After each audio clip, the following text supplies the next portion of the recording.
I'm exposing yet another propaganda tool, this time one funded by the Welsh government to push onto Welsh kids as part of Welsh Labour government's plan to make Wales an anti-racist country. It talks about black feminism, anti-white racist world timeline, anti-racist mathematics, anti-racist inventions, decolonisation, and an anti-racist look at the British Empire. There's also a massive feature on black hair and skin. Let me tell you this, it is riddled with communism and Marxism, and I'm genuinely not even joking, they do even reference Karl Marx. Here's a first look. This world is here for us to learn about one another, as well as ourselves.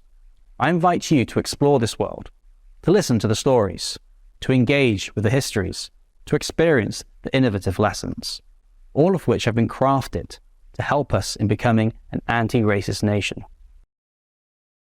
Right, well, let me tell you this. I have spent hours going through these modules on this weird 3D metaverse they've created that only someone like Mark Zuckerberg could have thought up. And trust me, it's dystopian, it is weird, and it is really propaganda. There's no balance across any of it. And you can tell it's written by somebody who's got an agenda. That's my opinion. Let's jump into anti-racist mathematics. Now, when you traverse yourself through this 3D metaverse you can see here, you go to sort of walk around to different places. And this anti-racist mathematics course aims to uncover the true anti-racist, decolonised version of the history of modern-day number system. It covers different number systems from different civilizations and calculates using those number systems to get a feel of how arithmetic was used in the past by different peoples, right? There's just a start here. So we now know mathematics is racist, right? Let's jump over to the hair and beauty room because that's really critical, isn't it? Really critical stuff about tackling racism.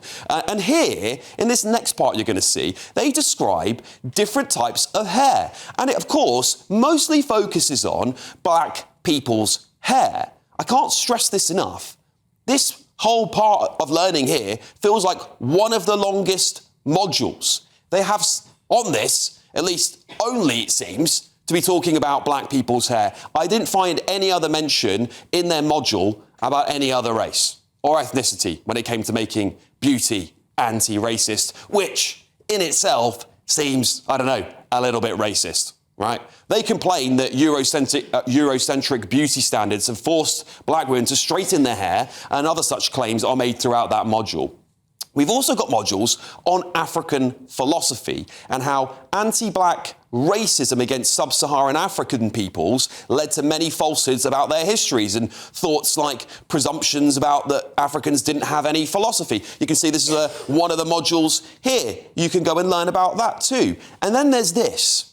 It's their module on sociology. It's a lovely spotlight here on one man in the middle. You can see him just there, Karl Marx. Of course, the founder of the political philosophy of Marxism, which led to communism, which of course has led to the deaths of tens, if not hundreds of millions of people all over the world. Then there's also a module on decolonising politics, which I'm sure is totally politically unbiased view of the British Empire. As you can see here, they've got a nice little notice that the kids who virtually march along this stuff can read at their leisure. Alongside that, there's a module on what they call the anti-racist world timeline, right? I don't understand that. They make the thinly guised claim that maps are racist, and that maps of the British Empire are also used to promote, this is their quote, were used to promote British nationalism and patriotism and to portray the British people as a superior and civilised people, right? That's what they claim. There's also a segment on the Me Too movement, do you remember that one? And it focuses heavily, if not primarily, on black women. Beyoncé, who I don't think ever declared herself a victim of the Me Too movement or any sexual abuse scandals, is featured on this page. It's like a tribute, isn't it?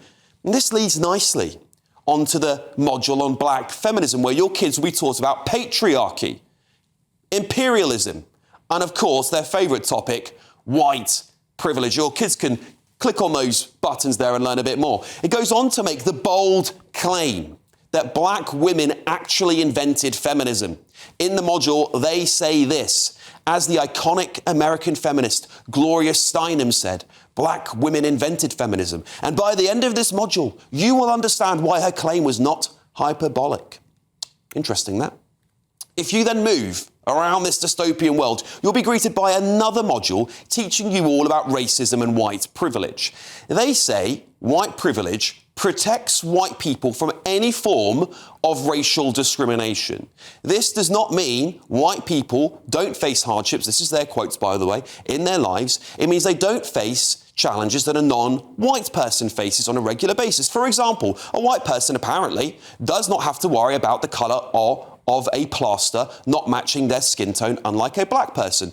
Not being protected means there are more chances of being exposed to a racial prejudice. That's what they say. And a further module from there goes on to say that if you don't believe racism exists because of equal opportunities, then that in itself is racism. They dub it race evasion. This is pure far left propaganda.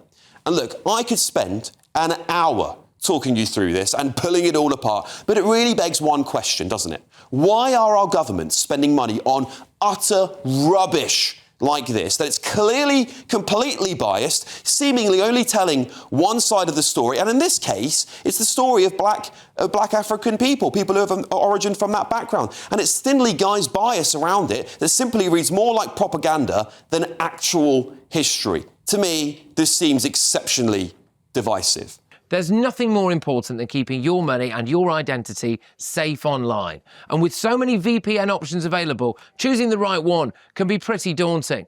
But this video's sponsor, ExpressVPN, is making the choice easier for GB News viewers. ExpressVPN is offering up to 75% off, plus 4 extra months free. That's top-level security from just £2.49 a month, and you're covered by their 30-day money-back guarantee. So just click the link in this video's description or scan the QR code now.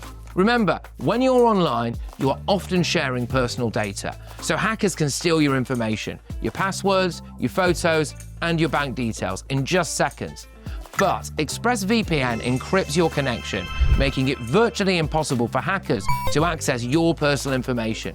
So why choose ExpressVPN? Well, it couldn't be easier to use. With just one click, you are protected. And ExpressVPN uses military-grade AES 256 encryption, which is the same standard trusted by the US government to guard their classified information. With their new tiered plans, you can protect up to 14 devices at once and manage passwords securely. Live chat support is available 24/7, and it typically connects you in under a minute with a real person.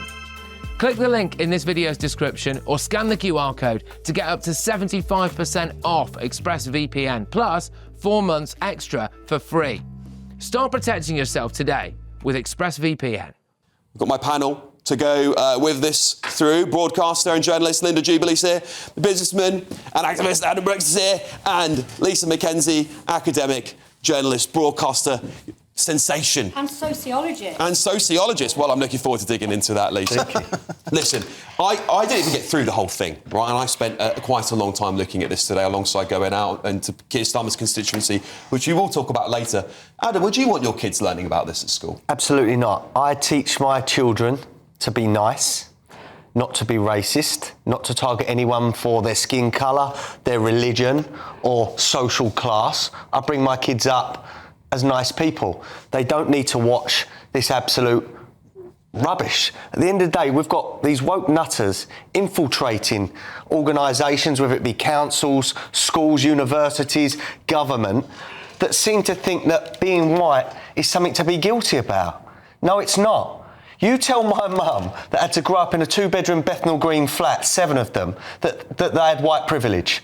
Please do. Please go and tell the young white boys that are not getting on in school or getting university places that they've got white privilege. Please. Yet we see online many videos at these Palestinian marches or these Iranian marches that we're seeing in London at the moment, where people being racist towards white people, and the police stand there. I see one today, and the police said, just calm down. If it was the other way round and it was a white person saying something very derogatory to a black person, they would be ripped off the streets. We're living in a country now where these Marxist nutters have taken over. And things need to change. Linda, the problem I have when we're looking at this, anti-racism in this whole metaverse doesn't seem to include white people. It seems that white people can't be the victims of racism in the Welsh government's tool that they've worked with this company to build. That was a huge part of it. Of course, white people can experience racism. Of course they can, but my central issue, my main point here to start with, is that I just don't think this will work and will combat racism, because it's not a mandatory programme, so the people who are going to go to this are going to be the people that want to hear this. Therefore, I think it's preaching to the choir, and I don't think it's going to achieve anything realistic. I don't think it's going to help students who could be studying proper subjects, and I think what girls need to do when they want to progress as feminism is do things like study STEM subjects, and I think they need to get to universities and start doing serious degrees, be seriously ambitious and seriously driven. That helps the feminist cause. But really, I think it's the money that's being spent on this, for example, could be better spent on doing a de-radicalisation programme for schools. Well, they tried that. They tried that, Linda. We had to expose that a few weeks ago because all their other programme, which is funded by the Home Office, seemed to target white British kids. Well, we need to tackle that subject properly, because this afternoon I was having this discussion with people, and apparently UAE, which funds many universities in this country, has stopped issuing grants to universities in this country because they've sent students here, they've been radicalised, they've gone back home, and the UAE, guess what, doesn't like it. So I think that, all in all, there's not a part of this that I think is making any kind of sense to me. Lisa. So I've taught sociology for 20 years. I'm a sociologist. That's a very narrow interpretation of sociology. What that is critical race theory. That's what they're presenting. There's two issues here. Teaching Marxism is not necessarily an evil thing. But the other thing is, I'm not sure, well, I do know why the Welsh Government have done this, because 2 years ago they banned John Steinbeck's Of Mice and Men, which is an incredible book, which teaches us all about migration and refugees and inequalities and poverty. And I'm really annoyed that sociology is being used like this. In Wales, that has got a great history of working class people fighting for themselves to fight out of poverty. The Chartists, in 1903, there was a quarryman strike. 3 years people were starved out, and they stuck at it. And that is because of landowners and coal miners and coal mine owners who were exploiting people. The Welsh has got a fantastic history of class struggle and class history. And yet they're not telling that story at all. Do you think there's any value in any of this, Lisa? Do you think there's any value in what they've done here? I think there is value in... We're a multicultural country now, so there is value in sort of teaching people around different races and different cultures. And also, I can't even understand sort of black interpretations of beauty and hair, etc. I can understand all of that. But what they've done is... It was one of the biggest modules. It was one bit I spent more time learning about black people said, but there was no other mention of any other race. There was no care for, what about ethnically Celtic people, for example? They might have to look after their hair. That's the problem with this, is that white working class people who in Wales has actually built Wales has been written completely out. Can I say very quickly as well, the Welsh had to fight to preserve their own language. I trained as a journalist in Cardiff and Swansea in West Wales, so I know a little bit about the history of the Welsh language. Was there any of that in there? I mean, was there Aberfan? Is what happened in Aberfan? 116 children were killed.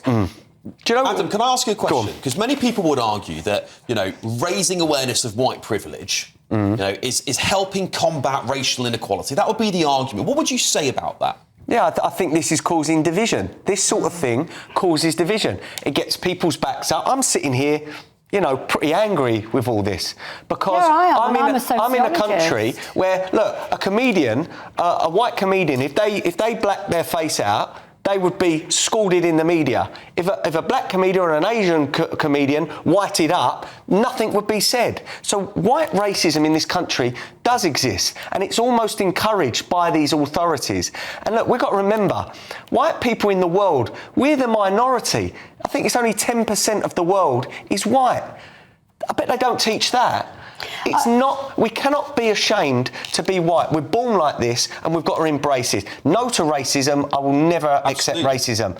But we've got to be proud to be white. I don't think that you can defeat racism by creating more talking points about how everybody is to blame for it all. I think we've got, I grew up in a time I thought was fantastic where we didn't even discuss racism at school. We didn't discuss people's races at school because nobody cared. We just made it an issue. Do you know who's not? Very briefly. Do you know who's not at fault though in all of this? Whether it's white privilege or whatever, I'll tell you who isn't at fault. White working class people in this country, they are not at fault. But we're demonised. By the way, many black people tell me they're fed up with this stuff as well. They just want to get on with their life, and they're having this stuff thrown at them. So this is what my message to all of this is: stop. You're making matters worse. You're making the whole thing worse. Well, look, a Welsh government spokesman said this. We've invested 1.2 million in further education curriculum for anti-racism since 2022. This pioneering project was delivered overwhelmingly positive outcomes and reflects our commitments to an anti-racist Wales, as well as reflecting similar offers within English institutions. To note,